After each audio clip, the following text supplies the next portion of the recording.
Hola, ¿cómo estás? Espero que estés bien. Bastante bien.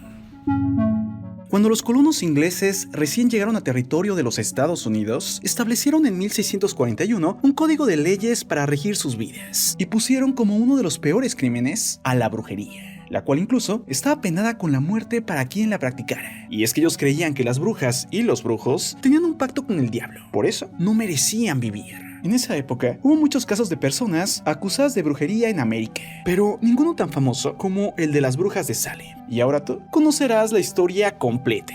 Los juicios a las llamadas brujas de Salem se dieron entre 1692 y 1693 en Massachusetts, en donde más de 200 personas fueron acusadas de practicar brujería o magia negra en el pueblo de Salem. Muchas de ellas murieron en la horca, algunas otras en la cárcel, y otras, peor aún, murieron en plena tortura, cuando fueron aplastadas con piedras para que confesaran su supuesta culpa. Toda esta locura comenzó con la llegada de Samuel Parris al pueblo. Él era un reverendo proveniente de las Antillas, pero no llegó solo. Iba acompañado de su hija Elizabeth, de 9 años, y su sobrina Abigail, de 12, y también de Tituba, una esclava de raza negra que en secreto practicaba ritos de vudú y la lectura de la suerte. A principios de 1692, la niña Elizabeth cayó enferma, sufriendo de convulsiones, alta fiebre y gritaba incoherencias. Lentamente estas conductas comenzaron a replicarse entre las otras jovencitas que se juntaban con Elizabeth y su prima Abigail. Se dice que las niñas y jóvenes afectadas primero lloraban de la nada, pero después comenzaban a hacer cosas más extrañas, como ponerse en 4 patas, pero también incluso comenzaban a ladrar como si fueran perros. Ante esto, el médico de Salem fue llamado para que examinara a estas niñas y jóvenes. Sin embargo, no fue capaz de dar un diagnóstico para ellas. Por eso, tras la presión, él dijo que lo que sucedía podría ser causado por fuerzas sobrenaturales. Tras esto, el reverendo Parris comenzó a investigar y descubrió que tanto su hija como su sobrina participaban en los rituales de la esclava Tituba.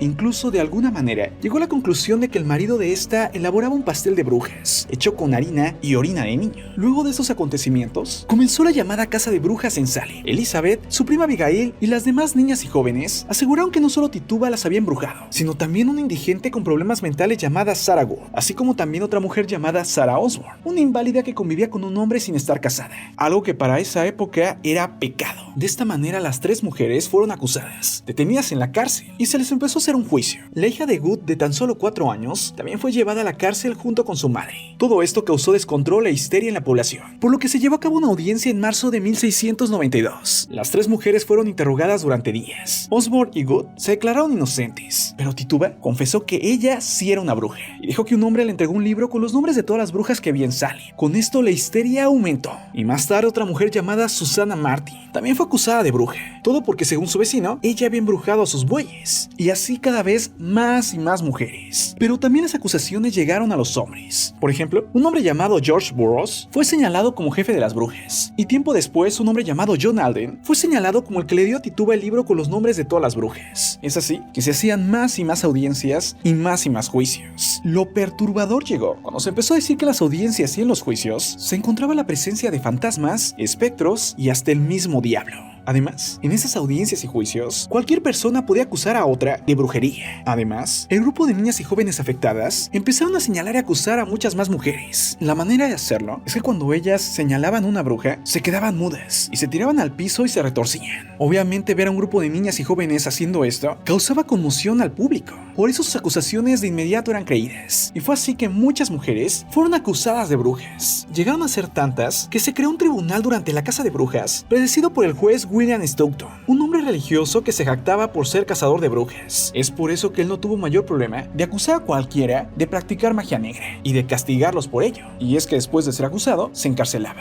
Y cuando supuestamente se comprobaba que había brujería, se ejecutaba.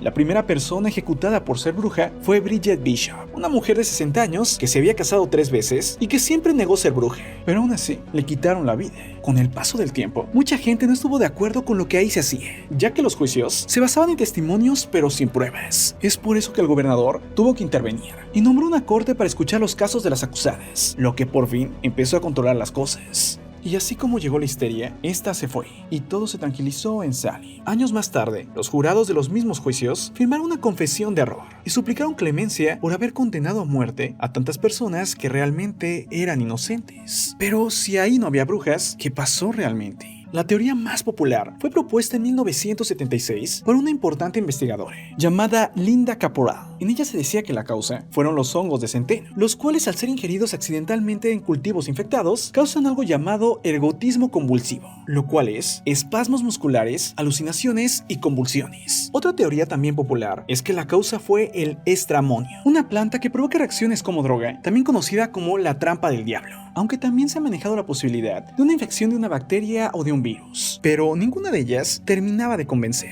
Es por eso que hace poco llegó una nueva teoría, la cual para muchos podría explicar lo que pasó. Esta nueva teoría fue publicada en el Diario de Neurología por un importante neurólogo del Colegio Universitario de Londres llamado Michael Sandy, la cual trabajó con su estudiante llamado Johnny Tapp. Bueno, ellos propusieron que realmente lo que ocurrió es que tal vez Elizabeth e incluso su prima Abigail tenían una extraña enfermedad conocida como encefalitis anti-NMDAR.